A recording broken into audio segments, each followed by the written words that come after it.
Look at all the beautiful angels. This must be the gates to heaven. Oh, no. I'm not ready for heaven yet. Look up there. That must be the angel with the Book of Life. Book of Life, what's that for again? You remember, Mom, I told you many a times, my pastor said that when you ask Jesus into your heart, your name gets written in the Book of Life. There must be another way to get into heaven. I'm a good person. I work with all those handicapped kids. I take you to church on Sunday, drop you off for Sunday school. There's got to be another way to get into heaven. Angel, there's got to be another way, right? Mom, Right? you're scaring me. Well, I'm sorry, honey, but I'm a good person. There's got to be another way to get into heaven. Angel, you've got to look. You can't take me away from my baby. You have to look. I've got to be in there. I'm a good person.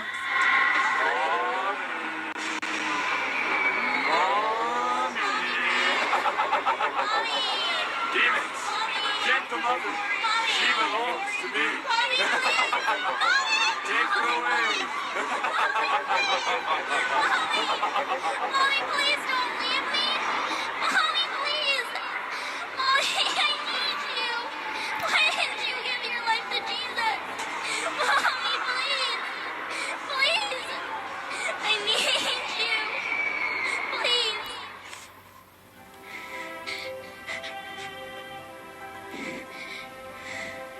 Angel, is my name in that book?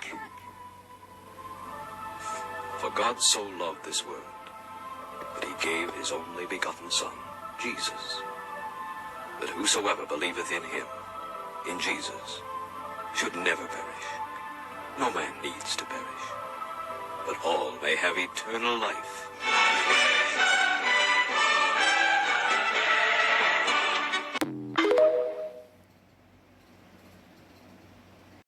We're going to get to all the child trauma in this story, in this play, because I remember being traumatized by plays such as these when I was growing up.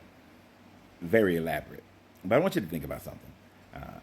This was one of my questions and problems that I had with Christianity when I was younger, was the whole idea that everybody had to believe in this Jesus. And what if a person had never heard of Jesus, but they lived a good life? They were a good person. And of course, I was told that it wouldn't matter.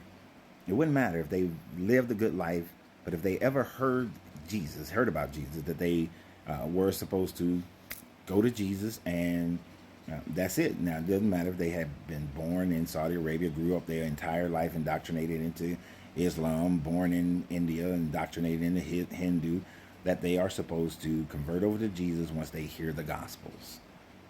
Just let go of all their teachings. The same thing a Muslim would say to a Christian. You're supposed to just let go of all your teachings of Christianity when you hear about Islam. But when I look at these types of plays, and this lady is making a good point, like she's done all these things, she's lived a good life, but yet that's not good enough. You have to believe in Jesus. So I'm going to presuppose that this mother and daughter died relatively at the same time, or at the exact same time. So now they're at the Judgment Day pearly gates at the same time. The little girl has obviously been indoctrinated by the pastors and whomever else in the church since the mother was dropping the child off. Now, think about the trauma that this child would experience right in front of the pearly gates of seeing her mother being taken to hell, and then she weepingly goes and Jesus is bringing her into heaven. So her first moments in heaven, her last memory of her mother is being tortured. How is this child is supposed to enjoy heaven if that was the torturous thing that she just witnessed? And this is for all eternity. I want you to think about that. How insane is that thought process of you going to heaven knowing that your mother is being tortured in hell? This is ridiculous.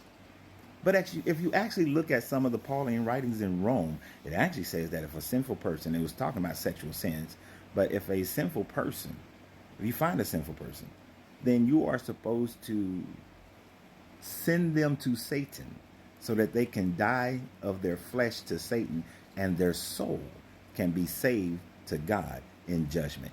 Go look it up in Romans.